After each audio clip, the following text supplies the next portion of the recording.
हाँ, तो दोस्तों इसमें ना अभी हम कवर करेंगे कि किस तरीके से इंडस्ट्रियल रेवोल्यूशन जो है, जो इंग्लैंड में आया है, वो सोशियोलॉजी के इमर्जेंस के लिए कितना मतलब इसकी इम्पोर्टेंस। तो सबसे पहले जो डेट है ना, मतलब लेट अस सी कि ये पीरियड है 1760 का, और ये इंग्लैंड में आया। मतलब ये बहुत सारे क्वेश्चंस हैं इसमें आपको जो पता होने चाहिए कि इंग्लैंड में ही क्यों, है ना। तो ये वाला, और उसके बाद क्या चेंजेस आई हैं, तो इसने क्या किया है, सोशल और इकोनॉमिक लाइफ है जो, जैसे हमने देखा कमर्शियल रेवोल्यूशन आया, एक पहले तो लोग सब्सिस्टेंस के लिए जीते थे, फिर उसके बाद मास प्रोडक्शन शुरू हुआ, है ना। तो स्टार्ट तो इंग्लैंड से हुआ, उसके बाद पूरे यूरोप को इसने ग्रैपल कर लिया।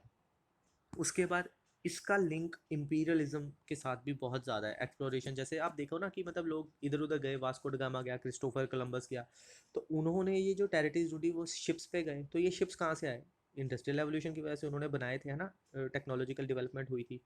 उसके बाद ट्रेड और कमर्स, शिप्स यूज़ होते हैं, शिप्स टेक्नोलॉजी पे डिपेंड करते हैं, जो गुड्स जाते हैं वो भी टेक्नोलॉजी पे डिपेंड करती है ना, मास प्रोडक्शन पे। तो इस तरीके से जो कि जो चीज़ जगहों पे प्रोड्यूस होता था कुछ भी, तो वो क्या बन जाते थे, टाउन्स।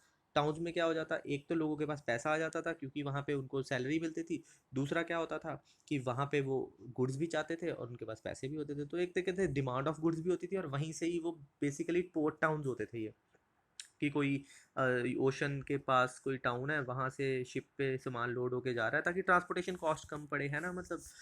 तो एक तरीके से पहले जो डोमेस्टिक सिस्टम ऑफ प्रोडक्शन था उसको रिप्लेस करके एक मास प्रोडक्शन सिस्टम आ गया, जिसमें कि the system not only favour the production for itself only, मतलब कि उस एरिया के लोगों के लिए नहीं, मतलब बाहर के लोगों के लिए भी, मतलब इसकी इंपॉर्टेंस थी कि मतलब उनके लिए भी प्रोड्यूस करना है ताकि उनसे पैसा मिले, फिर इस पैसे को यूज़ करना है किसी और कंट्री में जहाँ से हमें और कुछ मिल पाए, ठीक है।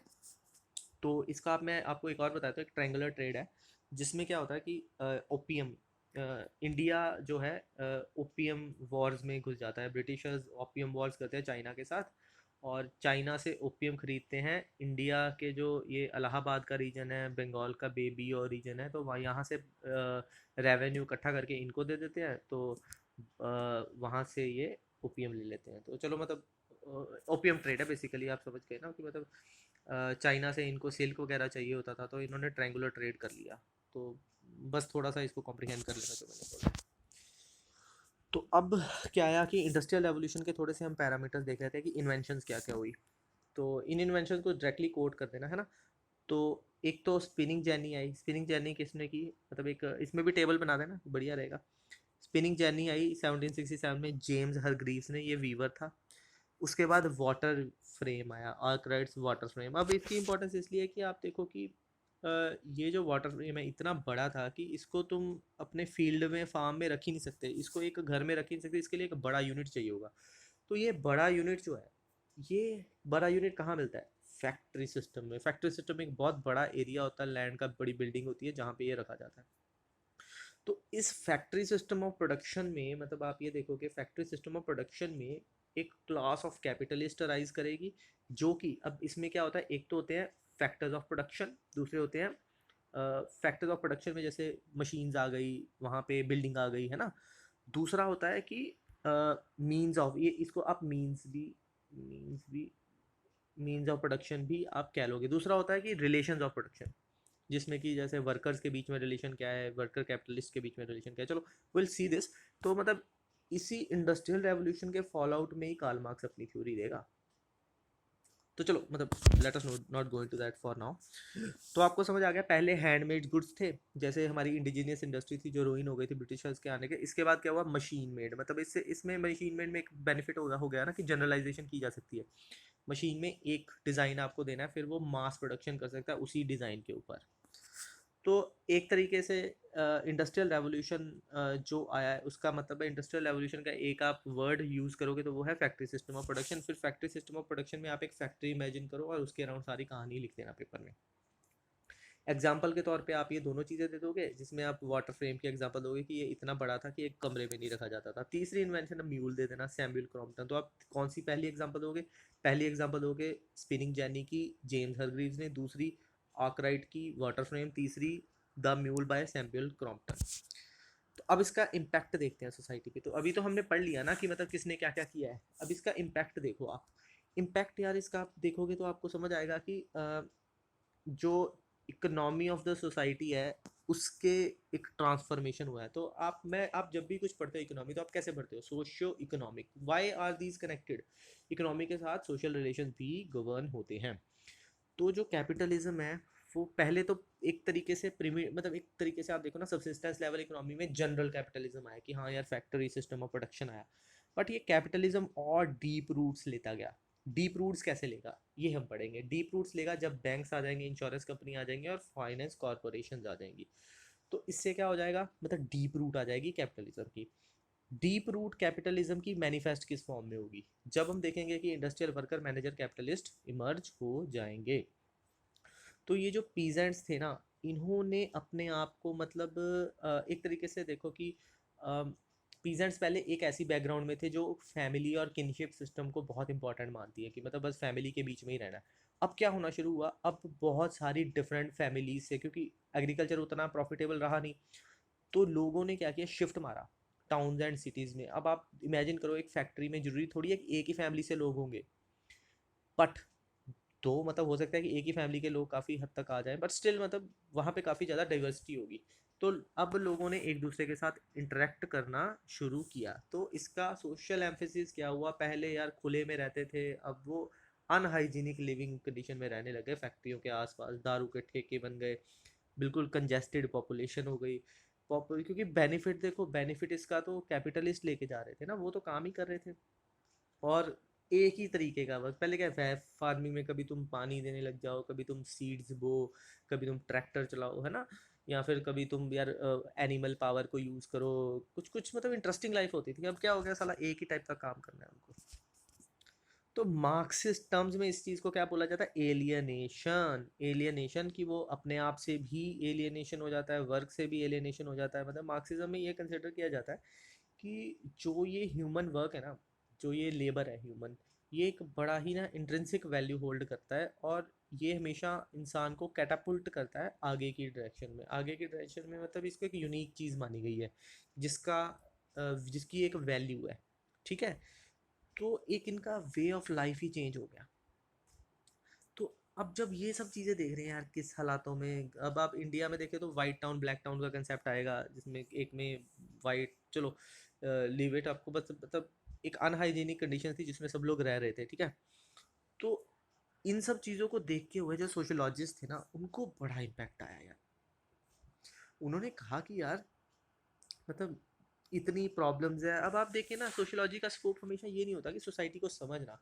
सोसाइटी को समझ के जो सोशल रिफॉर्म है या फिर जो चीज़ें चेंज करने वाली हैं उनको चेंज करना भी सोशियोलॉजी का एक इम्पॉर्टेंट वो होता है, एम्फेसिस। तो इन्होंने क्या करना शुरू किया, मतलब एक तरीके से ना इस टाइम पीरियड को हम नोट कर लेते हैं कि 1811 से 1850, इस टाइम में ना ये सब लोग राइज करेंगे। जैसे एंजल्स हो गया, मार्क्स हो गया, 1849 की बात कर रहा हूँ मैं, ये एंजल्स हो गया, मार्क्स हो गया, तो ये सब राइज करेंगे और सोचेंगे कि यार ये सब जो डिकोटॉमी और डायलैक्टिक रिलेशनशिप चल रही है कैपिटलिस्ट और जो रूल्ड या फिर प्रोलेटेरिएट है, वो किस तरीके से हम उसी फ्रेमवर्क को अप्लाई करेंगे डिफरेंट डिफरेंट सोशल कॉन्टेक्स्ट में। तो इन्होंने पहले तो इन्होंने कैपिटलिस्ट और प्रोलेटेरिएट से शुरू किया, पर जब इन्होंने यही कंसेप्ट को, डायलैक्टिक्स को इन्होंने अलग अलग सोसाइटीज़ में लगाया, तो इनको पता लगा कि यार कहीं ना ये चीज़ हर एक सोसाइटी में किसी ना किसी एक्सटेंट तक प्रेजेंट थी।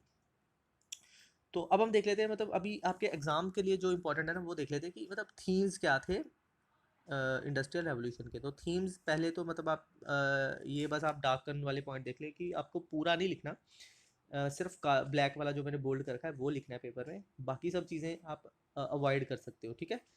तो कंडीशन ऑफ लेबर, आप बोल सकते हैं कि यार मतलब एक कंसेप्ट ऑफ सोशल पॉवर्टी आया कि it was not something which was naturally, कि मतलब आपके पास पैसा नहीं है, पैसा था but it was impose due to society, कि कैपिटलिस्ट इस तरीके से जी रहे थे, आपको एक्सप्लॉइट कर रहे हैं, तो आप सोशल पुअर हो जाओगे।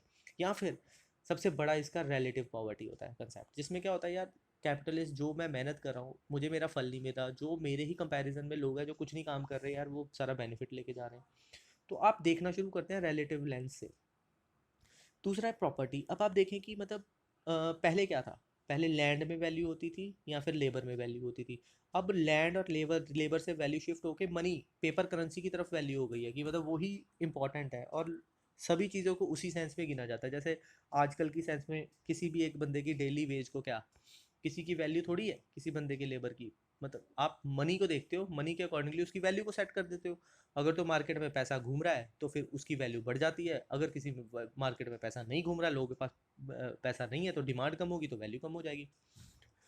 तो अब इस टाइम पे ना, अब आप ट्रांसफॉर्मेशन ऑफ प्रॉपर्टी जब आप लिखोगे तो दो चार नाम कोट कर देना, कि मार्क्स, टॉकविल, टोरेन और वेबर। वैसे मैं आपको बता देता हूँ, मार्क्स का मैंने समझा दिया। टॉकविल में ना आप ये लिख दें, दो कंसेप्ट होते हैं, जिमिन शाफ्ट और गीजल शाफ्ट।